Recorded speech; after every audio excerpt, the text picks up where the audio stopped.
Don't forget to like the video, share your thoughts in the comments, and subscribe to stay updated with our latest stories. The party lights twinkled, mirroring the slightly fuzzy feeling behind my eyes. Linda always threw the best summer gatherings, fairy lights strung between the old maples, the scent of grilled chicken mixing with citronella, laughter bubbling up from clusters of people scattered across her sprawling lawn.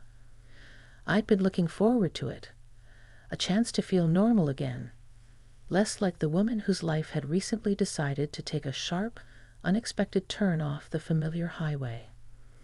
Ed's passing last year had left a silence in the house that still felt deafening most days. Coming to Linda's felt like stepping back into the sound, even if just for a few hours. I'd nursed a couple of glasses of white wine, chatted with faces I knew, smiled until my cheeks felt tight. But as the evening wore on, the cheerful noise started to feel like static, buzzing around the edges of my own quiet thoughts. It was getting late, the crowd thinning. Time to go home to the quiet house. My plan had been simple: drive myself, have 2 drinks maximum over several hours, and leave by 10. But life, as it often does, had other ideas. My car, usually reliable Betsy, had decided tonight was the night to throw a tantrum. A sputtering refusal to start, followed by an ominous silence under the hood when I'd tried earlier. Linda, ever the unflappable hostess, had waved away my apologies. "Don't be silly, Sarah. We'll get you home. Mark can take you." Mark? I scanned the remaining guests. I didn't immediately place him.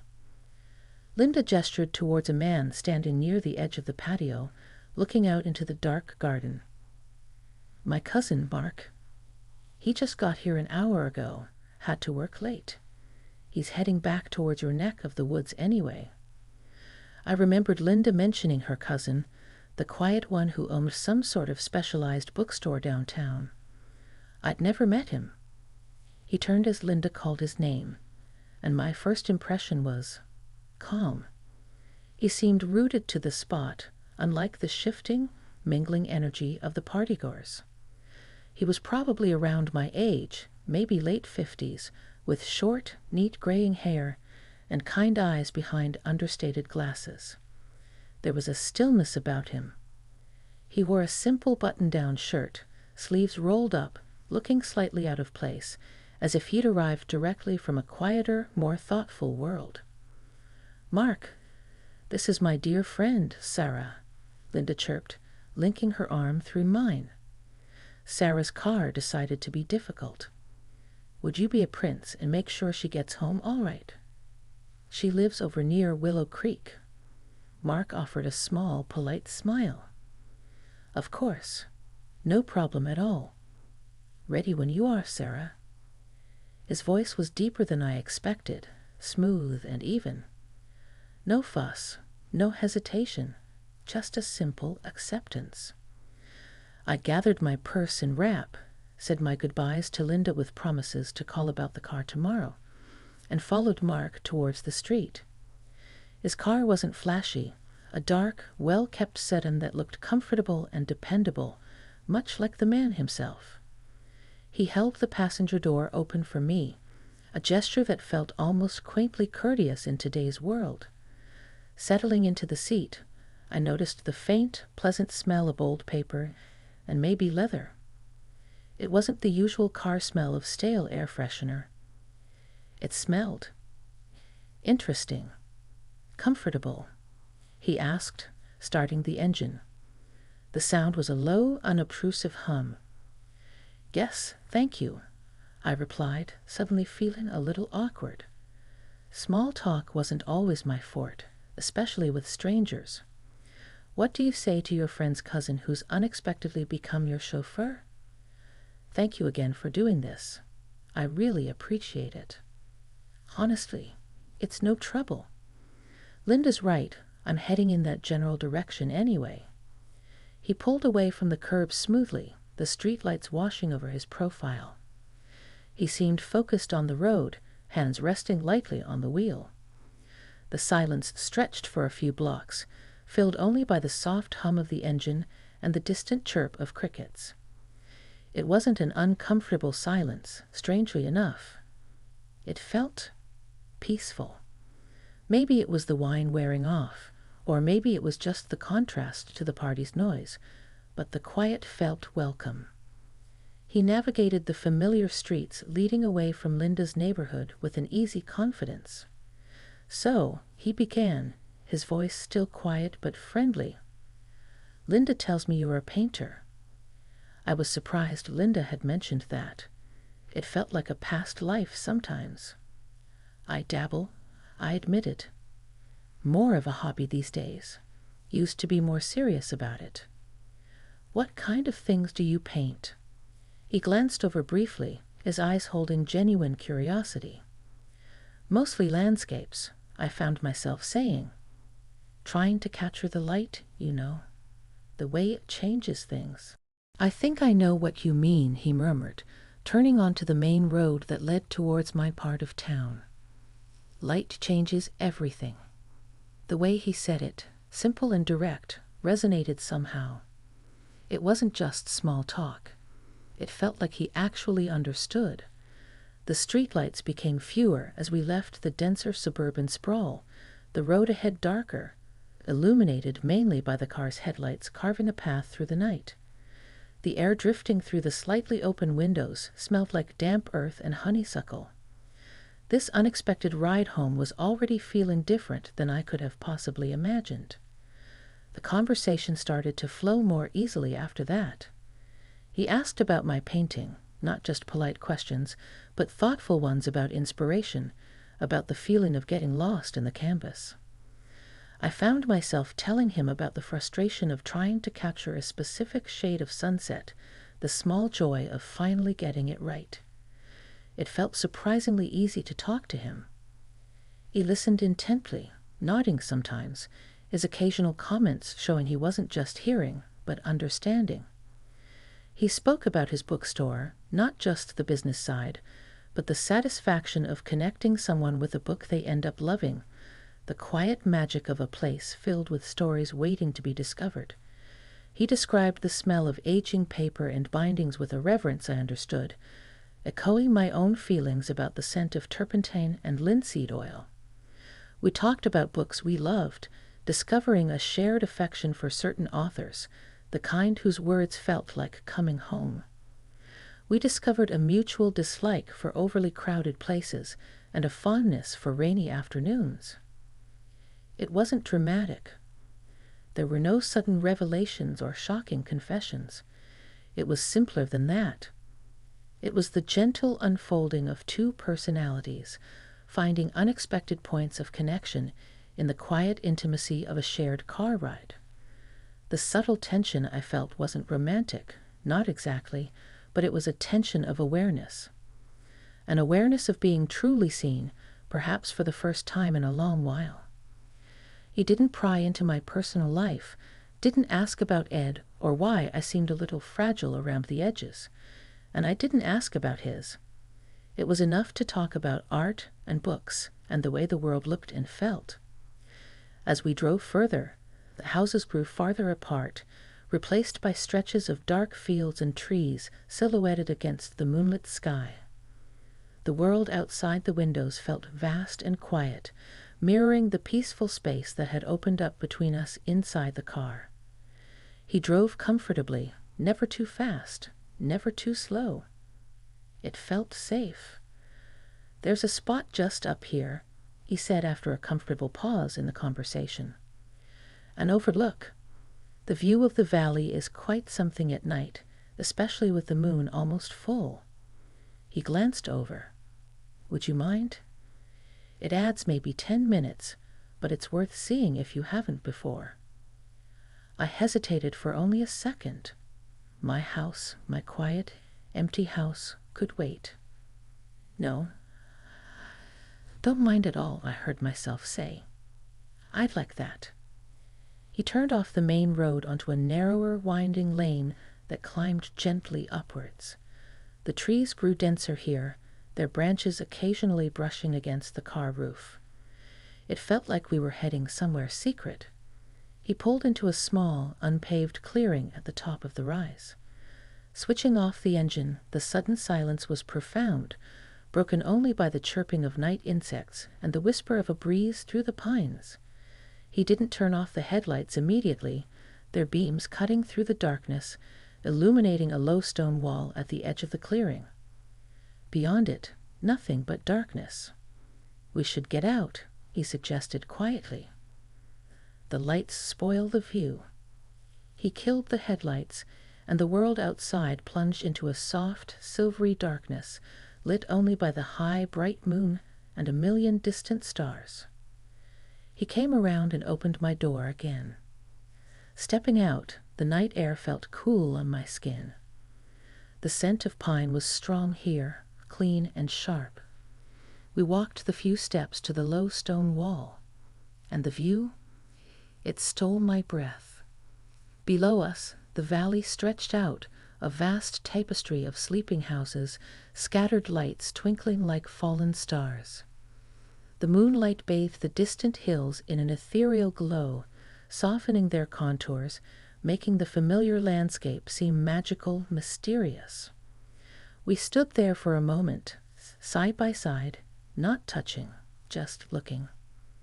The sheer scale of it, the quiet majesty, made our earlier conversation, the party, even my own anxieties, feel very small and far away. "Wow," I breathed. "You were right. This is incredible. Isn't it?" His voice was soft beside me. "Puts things in perspective."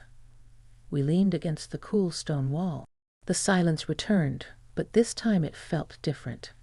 It wasn't just an absence of noise. It was full, charged with the beauty of the night and the unspoken connection that had grown between us during the drive. It felt like we were the only two people awake in the world. "Sometimes," he began, his voice barely above a whisper, still looking out at the valley, "life feels like you're just navigating through dimly lit streets, you know. Following the familiar route because it's the one you know. You forget to look up or pull over and see the bigger picture." I knew exactly what he meant. That's how I'd felt for months. Head down, just getting through the days, the weeks. "You get lost in the details," I agreed, my own voice hushed. "The potholes, the traffic lights. You forget there's a whole landscape out there." He turned his head slightly, looking at me. The moonlight caught the lens of his glasses, but I could feel the intensity of his gaze. "Exactly. And sometimes you just need someone to suggest a detour." His words hung in the cool night air. It wasn't a proposition, not in the way that word is usually meant. It felt deeper than that. It was an acknowledgement of the rut I was in, perhaps the rut he understood too. It was an invitation to see things differently, prompted by this shared, unexpected moment. My heart was beating a little faster. Not with alarm, but with a strange mix of vulnerability and possibility. It was the kind of intimate moment that happens rarely in life, where guards drop, and you connect with another person on a level that bypasses small talk and pretense. He wasn't trying to impress me or win me over. He was just being present. And in doing so, he was allowing me to be present too, perhaps more fully than I had been in a very long time. "My wife, Eleanor," he said quietly, surprising me. He hadn't mentioned a wife. "She passed away 3 years ago. Cancer. She loved views like this. We used to come up here sometimes." The revelation wasn't sad, the way he said it. It was just a fact, shared softly in the darkness. A piece of his landscape, offered gently. "I'm so sorry, Mark," I murmured. And I truly was. "It's all right," he said, turning back to the view. "Mostly. Some days are louder than others, you know." I did know. Oh, how I knew about the loud days. "Yes," I whispered. "The silence can be the loudest sound of all." He nodded slowly, a shared understanding passing between us without needing further words. We stood there a while longer, enveloped by the vast, quiet beauty of the night and the fragile, unexpected intimacy of shared grief and understanding. It wasn't about romance.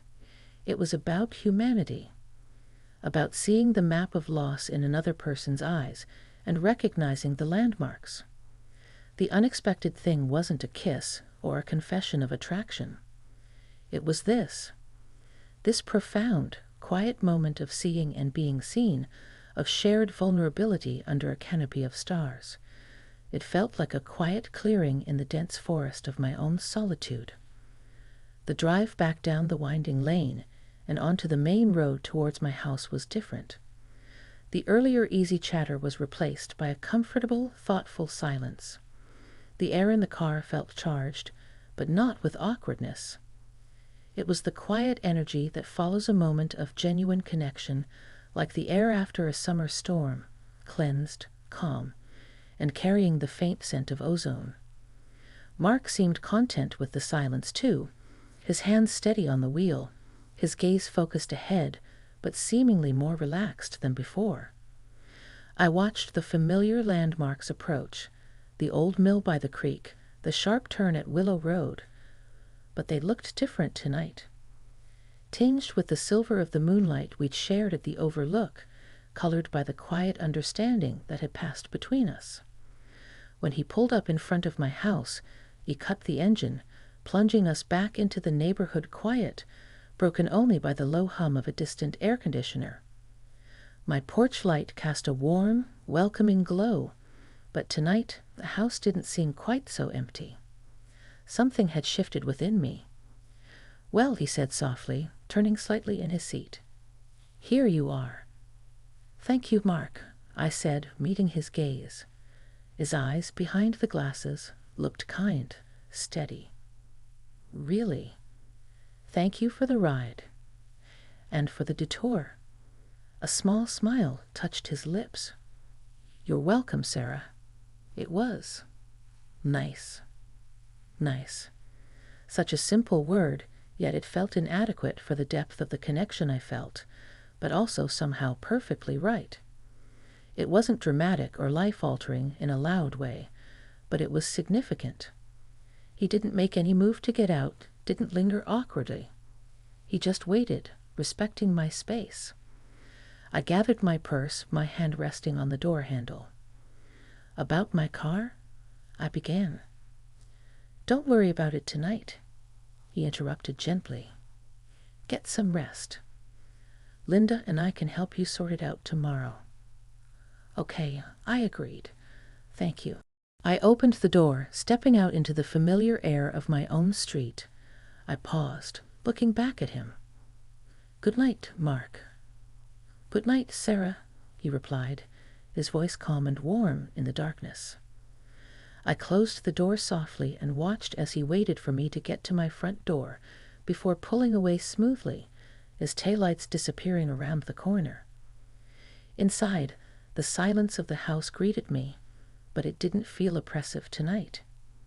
It felt contemplative. I walked through the familiar rooms, the events of the evening replaying in my mind. Linda's party, the initial awkwardness, the surprise of my dead car battery, and then Mark.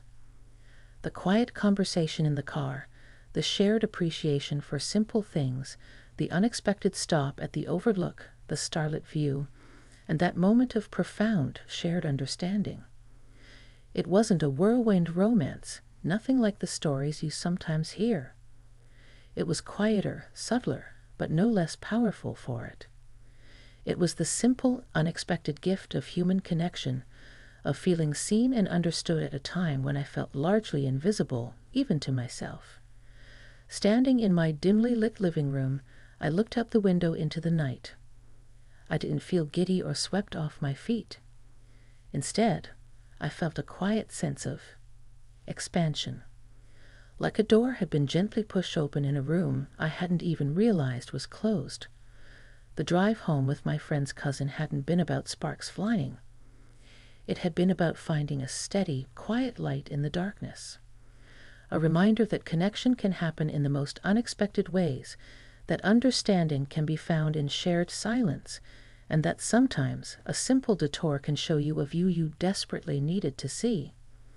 I went to bed that night feeling less alone, carrying the quiet peace of the overlook within me, a gentle reassurance that even after the sharp turns, the road ahead might still hold unexpected beauty.